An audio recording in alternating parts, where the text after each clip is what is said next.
Azad. Sêwas. Wikipedia Azad. Sêwas. Sêwas bi tirkî Sîvas navçe û bajarekî bakûrê Kurdistanê ye. Dikeve nav sînorên Komara Tirkiyê. Nav. Dema Romayiyan de Navê Bajar Sebasteia û Sebasteia bû.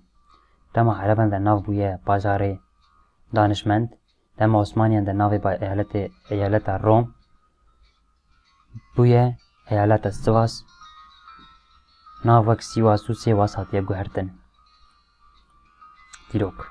Kronolojiya bajêr berê îsa 1605 Dema Hitiyan 695 505 Dema Medan 505 632 Dema Persan 632 hukmdariya Kapadokya piştî îsa Zayên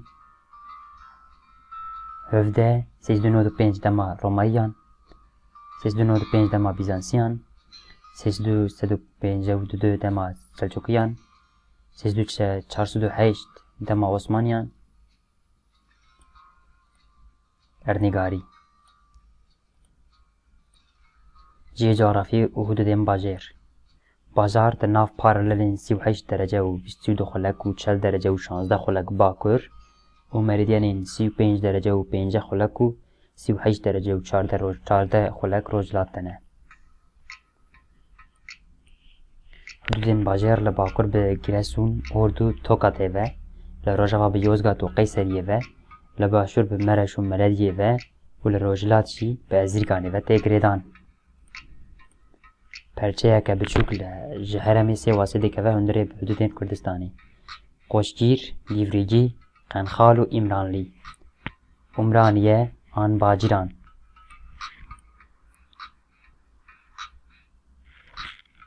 Taybetiyên Erda Bajêr.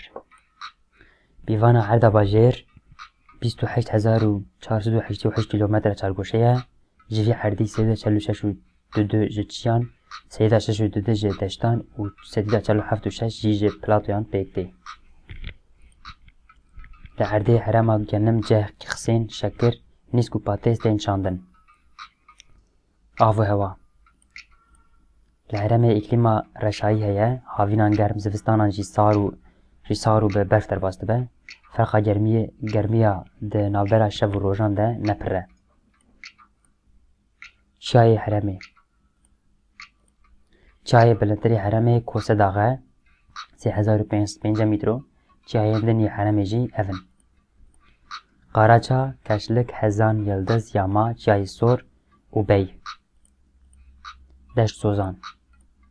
Li herêmê deşt zêde tune ne, bilindbûna platoyên herêmê di navbera 1500 metro û 2000 metroyî ne. Platoya Uzûnyayla û Merakum yên herî mezin in. Çem û gol. Çemê Qizilirmaq ji nav hudûdên herêmê dertê, çem ber bi bakûr diherike û diherike bi herareş. Çemê dinî herêmê tohma çaltî, tozan û kelkit e. Li herêmê pir golên biçûk jî hene, wek Torûrge 5 kilometre çargoşe, Hafik, Lota û Gurûn. Babetên heywanan. Herêm ji alî deyrên kovî dewlemend e, li Sêwasê kevroşk pirin kûçikên qengalê ji dinyayê bi nav û dengin. Li gol û çemên herêmê mehsî peyda dibin, hirçû berazên kovî li herêmê pir kêm in. Nüfûs û navçeyên bajêr. Sêwas navenda wî 278,000 kes e.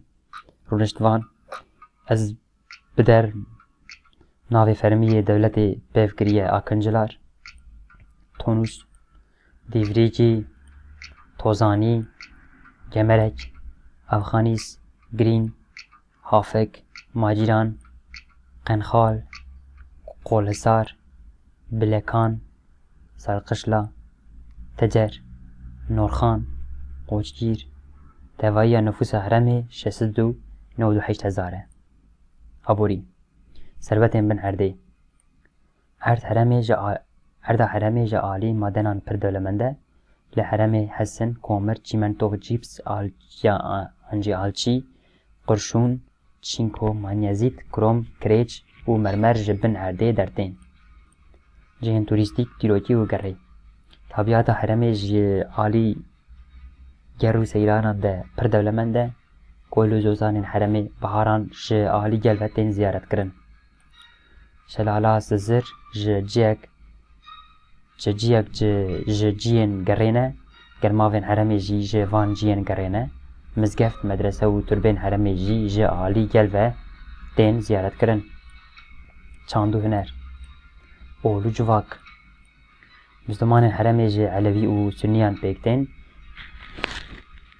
Pîrêtî û tarîka tî li herêmê xurt e, nüfusa herêmê ji Kurd û Tirkan pêk tê.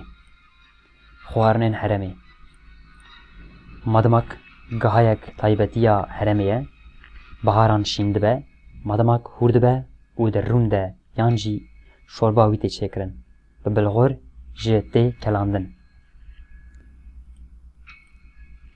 Hengel şikeva tê peçekirin û malzeme patatêsê sorkirî qîme yan jî penîr dikeve nav û şikeveyan û tê pêçandin. Di avê de tê kelandin û rûnê sorkirî bi ser tê reşandin û tê servîs kirin.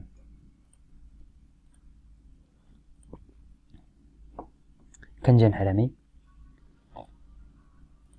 Jinên herêmê kofî û şarpeyek krep li serê xwe girê didin. Fistanên pêşlî herêmê ji sê hetekan pêk tên û milê wan fireh in. Di bin fîstan de şalverên tûman dirêj û fireh tê li xwe kirin. Çarox û gelek jî di niga de hene. Lê pelavên ji de lastîkê reş û plastîk jî tê li xwe kirin. Gava jin dertên derve carna jî çarşafa reş li xwe dikin. Zilam kefiyan jî hindî li serê xwe girê didin. Li ser îşlikên spî û elegên bê mil tê li xwe kirin. Ji pantolonê zilama re dibêjin şayak yan jî zivga, şora wan fireh, jêra wan jî teng e. Gore nexşendîne û qondere di nigan de hene. Bi soranî Sêwas yekeke lê şarekanî Kurdistanî bakûr daniştwaneke hey Kurdin, belam lê encamî siyasetî Tirkî mexol û estê Kurdanî ew şare bi bêûneteke Türk bi de xewe eger Kurdî mabet zor kêm in.